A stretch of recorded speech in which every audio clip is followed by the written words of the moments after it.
విఘ్నేశ్వరాయ నమః, సరస్వత్యై నమః, మాతృదేవో భవ, పితృదేవో భవ, ఆచార్య దేవో భవ, అతిథి దేవో భవ. హరి ఓం తత్సత్.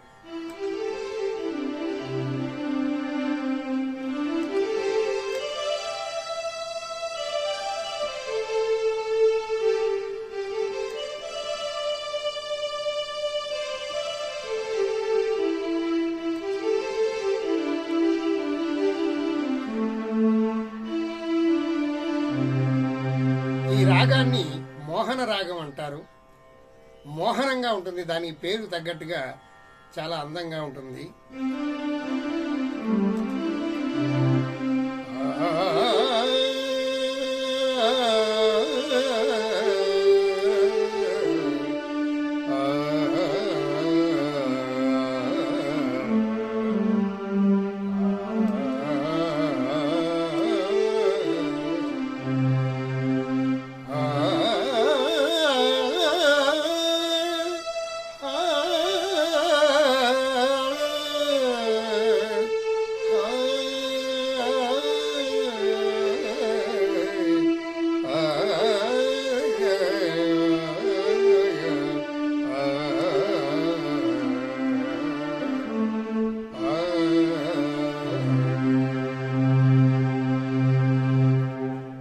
నరసింహ శతకం నుండి ఒక మంచి పద్యాన్ని మనం ఇప్పుడు నేర్చుకుందాం.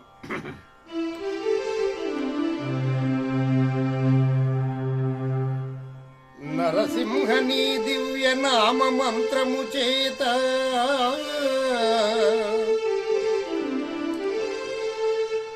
నరసింహని దివ్య నామ మంత్రము చేత దురిత జాలములెల్ల త్రోలవచ్చు.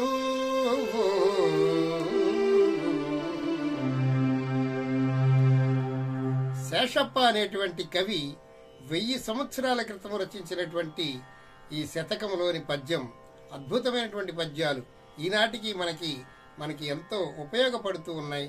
ఈ పద్యాలని పదే పదే మనం వినవలసినటువంటి అవసరం ఉన్నది. నరసింహని దివ్య నామ మంత్రము చేత దురిత జాలములెల్ల ద్రోలవచ్చు. ఓ నరసింహస్వామి, నీ దివ్య నామ మంత్రాన్ని జపిస్తూ ఉంటే చాలు, పాపాలన్నీ కూడా పరిగెట్టేటట్టు చెయ్యొచ్చయ్యా. నీ నామం జపిస్తే చాలు, నాలో ఉన్నటువంటి పాపాలన్నీ పోతాయి అని అద్భుతమైనటువంటి అర్థం. నరసింహని దివ్య నామ మంత్రము చేత బలుపైన రోగముల్ బాపవచ్చు. నీ దివ్యమైనటువంటి ఆ నామాన్ని జపిస్తే చాలయ్యా, ఏదైనా బలమైనటువంటి రోగం నన్ను వదిలిపెట్టకుండా ఉన్నటువంటి రోగాలు ఏమన్నా ఉంటే అవి కూడా పారిపోతాయి. నరసింహ నీ దివ్య నామ మంత్రము చేత రిపు సంఘముల సంహరింపవచ్చు. ఓ నరసింహ, నీ దివ్య నామ మంత్రాన్ని జపిస్తే ఆ శత్రువులను చాలా సునాయాసంగా నేను సంహరించవచ్చు. అలాగే శత్రువులు దండయాత్ర చేసినప్పుడు ఓ నరసింహ అని నీ మంత్రం చదివితే చాలయ్యా, ఆ శత్రువుల్ని సంహరించేటువంటి శక్తి సామర్థ్యాలు మాకు వస్తాయి. నీ మంత్రంలో, నీ నామములో అంత మహిమ ఉన్నది స్వామి అనేటువంటి భావన మనకు కనబడుతుంది. నరసింహ నీ దివ్య నామ మంత్రము చేత దండహస్తుని బంట్ల తరమవచ్చు.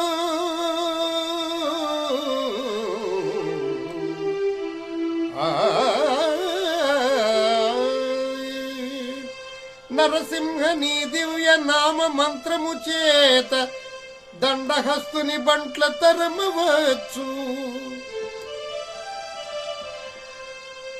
ఓ నరసింహ, నీ నామ మంత్రం చేత దండహస్తుడు అంటే ఆ యమధర్మరాజు పంపించినటువంటి బంట్లను తరిమి కొట్టొచ్చయ్యా. నీ నామం జపిస్తే చాలు, నీ నామంలో అంత మహిమ ఉన్నది ఓ నరసింహస్వామి అని ఈ యొక్క పద్యానికి అర్థం. చూడండి, భక్త మార్కండేయులకి అల్పాయుష్ ఉన్నదని ఆయన ఆ శివలింగానికి పూజ చేసి శివలింగాన్ని పట్టుకుని వదలకపోతే అప్పుడు ఆయన ఆయుర్దాయం పూర్తయిందని యమభటులు వచ్చారు. యమభట్టులు ఆయన ప్రాణాన్ని తీసుకెళ్ళలేకపోయారు. ఆ తరువాత యమధర్మరాజే స్వయంగా వచ్చాడు. ఆయన కూడా ఈ మార్కండేయుని యొక్క ప్రాణాన్ని తీసుకోలేకపోయాడు. ఇలా ఆ యమబంటులను కూడా మేము తరమవచ్చయ్యా. ఆ యమబంటుల్ని తరమాలి అంటే మాకు ఒక మంచి ఉపాయం ఏమిటయ్యా అంటే, నరసింహ నీ నామ మంత్రాన్ని జపిస్తూ ఉంటే చాలయ్యా, ఆ వచ్చినటువంటి యమదూతలు కూడా పారిపోతారు అని అద్భుతమైనటువంటి అర్థాన్ని ఇచ్చేటువంటి పద్యం. బళిరా బళిరా నీవే మహామంత్ర బలము చేత, బళిరా నేనీ మహామంత్ర బలము చేత దివ్య వైకుంఠ పదవి సాధింపవచ్చు. నీ మంత్రం చదువుకుంటూ నేను సాక్షాత్ వైకుంఠానికి కూడా నేను వెళ్ళగలనయ్యా. భూషణ వికాస శ్రీ ధర్మపుర నివాస దుష్ట సంహార నరసింహ దురిత దూరా.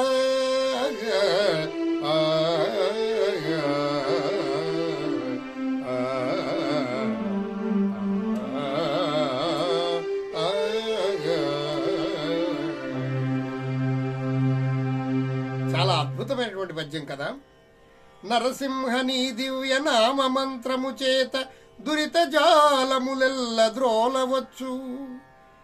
నీ దివ్య మంత్రం చేత నా పాపాలన్నీ నేను పోగొట్టుకోవచ్చయ్యా. నరసింహ నీ దివ్య నామ మంత్రము చేత బలుపైన రోగముల్ బాపవచ్చు. నాలో బలంగా ఉన్నటువంటి రోగాలు ఏవైనా, తగ్గనటువంటి రోగాలు ఏవైనా ఉంటే ఆ నరసింహ నరసింహ నరసింహ జై నరసింహ అనేటువంటి మంత్రంతో ఈ రోగాలన్నింటినీ నేను పోగొట్టుకోవచ్చయ్యా. ఇది జపమంత్రం.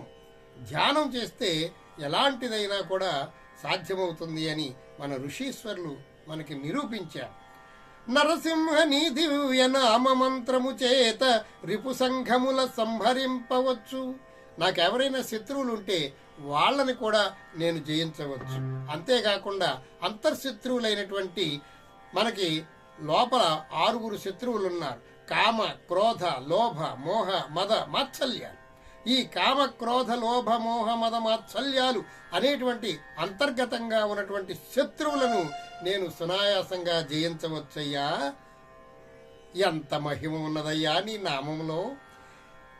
నరసింహ నీ దివ్య నామ మంత్రము చేత దండహస్తుని బంట్ల తరమవచ్చు. ఒకవేళ ఆ యమధర్మరాజు బంట్లు వచ్చి నన్ను తీసుకెళ్ళుకోవడానికి ప్రయత్నం చేస్తే నీ నామాన్ని జపిస్తే చాలయ్యా, వాళ్ళు పారిపోతారు. యమధర్మరాజు పంపినటువంటి బంట్లను కూడా నేను నీ నామం చేత నేను తరమవచ్చయ్యా. బళిరా నేనీ మహామంత్ర బలము చేత దివ్య వైకుంఠ పదవి సాధింపవచ్చు. నేను ఈ దివ్య మంత్రం చేత ఆ వైకుంఠాన్ని కూడా నేను సాధించగలను. అంత ధైర్యం ఉన్నది నాకు ఈ మంత్రం చేత. భూషణ వికాస శ్రీ ధర్మపుర నివాస దుష్ట సంహార నరసింహ దురిత దూర.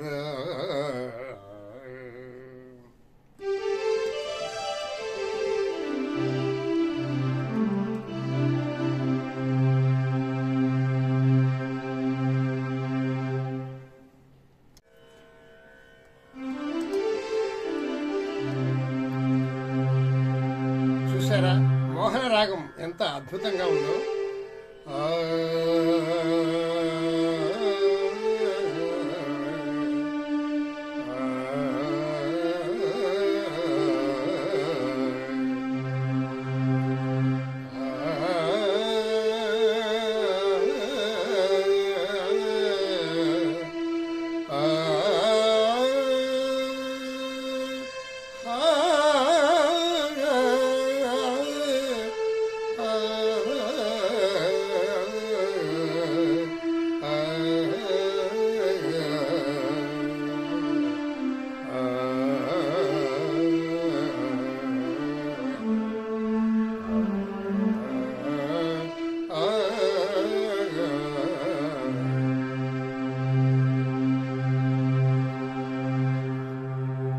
అందుచేత ఆ నరసింహస్వామి యొక్క మంత్రం, ఆ శ్రీహరిని మంత్రాన్ని మనం వదిలిపెట్టకుండా జపించినట్లయితే